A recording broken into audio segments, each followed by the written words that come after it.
And in my opinion, the biggest pitfall of this business is this.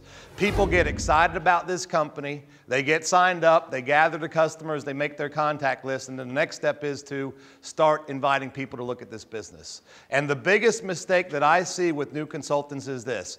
They pick up the phone, they call their friend Joseph. Joseph, this is Ray. I just went to a meeting last night in Queens. It was incredible. It's $429 to get involved in this company called Ambit Energy, and your website counts as 2 customers. Your website's $25 a month. It's the deregulation of gas and electricity, and you start going through this big, long explanation of how this business works. What you need to realize in this business, when you pick up the phone to show somebody this business, the invitation needs to be short, it needs to be sweet. Do not explain the business on the phone. Here's why you don't explain the business on the phone. It's not duplicatable. Even if you're a good speaker and you can convince 10 people to join your team because of what you say on the phone, guess how they're going to try to build their business? They're going to pick up the phone and start calling people and start trying to explain the business. That business is not duplicatable. Why? Because on your second level, you're going to have an 18-year-old college student who lives at home with his parents, who rides a bike to work, who's never made a penny, who's going to get on the phone with somebody who's got a little bit more credibility. He's going to start trying to explain the business, and what do you think is going to happen? They're not going to listen. Guys, your job when you pick up the phone to make the invitation is to keep it short and sweet. Your job is not to try to convince people to sign up in your Ambit business. When I pick up the phone for the invitation, I have one goal: to get that person in front of the information. Whether it be to come to a meeting, to look at a DVD, to look at a website, to sit down with me one-on-one. So guys, when you pick up the phone, you need to keep it short and sweet. The way that I go and I call somebody up is I call up my friend Brian. I say, Brian, listen, I'm real excited about something and I need your opinion. Guys, the reason I personally ask for their opinion is 2 reasons. I flatter them. The fact that I want their opinion should tell them that I value their opinion. And the second reason is most people I speak to, they're going to give me their opinion whether I like it or not. So I call up my friend Brian. I say, Brian, listen, I know you've been a business owner before. I've got something I'm real excited about. Now, guys, the normal response that you're going to get from somebody is, what is it? Right? What is it? The biggest mistake you make is, well, it's a company called Ambit Energy. It's 3 years old, and Jerry Thompson and Chris Chambliss are our co-founders, and it's based out of Dallas, and 15 minutes later, they're not interested. Short, sweet, to the point. Brian, I really can't explain it over the phone. It's 99% visual, and I want you to be able to see it the same way I did. Guys, my job is not to present it over the phone. My job is to set the appointment. The invitation needs to be a minute, 2 minutes tops. If you're on the phone for 10 minutes, you've said too much. So when I get on the phone with Brian and he says, well, Ray, what is it? Brian, listen, I can't really explain it over the phone.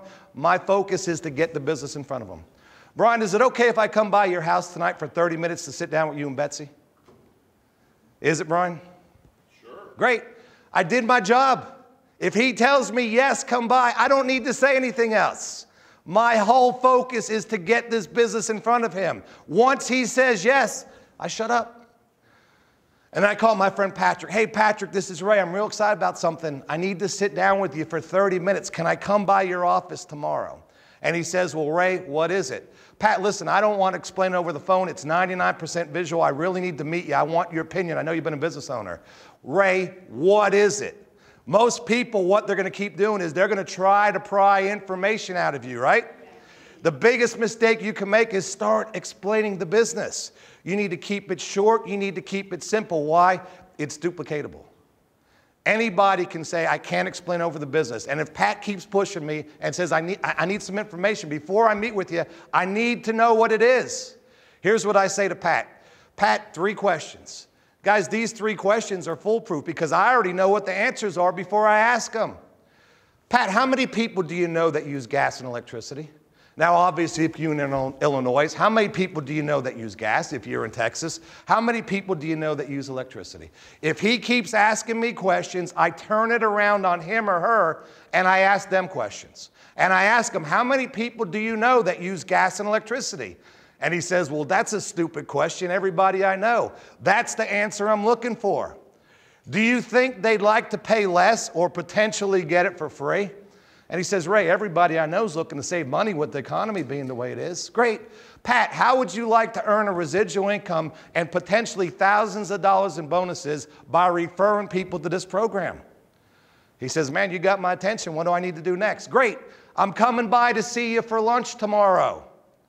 Guys, if you just ask those questions over and over and over again, you'll have more people to talk with than you can keep up with. Now, what happens if Pat continues to ask me questions? Well, Ray, you need to give me a little bit more information than that. Well, Pat, listen, I'm real busy right now. I've given enough information for you to decide if it's worth 30 minutes of your time and my excitement to take a look at this business. If right now you're not ready, you've got my phone number. You give me a call because I've got a list of other people I need to get this in front of. I appreciate your time. You call me when you're ready. Don't be afraid to take the business away from people. I can't tell you how many times I'm ready to hang up the phone and I do that and they say, wait. You know what people are used to? They're used to you begging them into some business. Guys, I'm not begging. This is too good. I am looking for people who want it as much as I do. If those three facts don't get them excited, the opportunity to get paid on people's gas and electricity, the opportunity to give away free gas and electricity, and to make thousands of dollars in residual income and bonuses, they're not listening to me.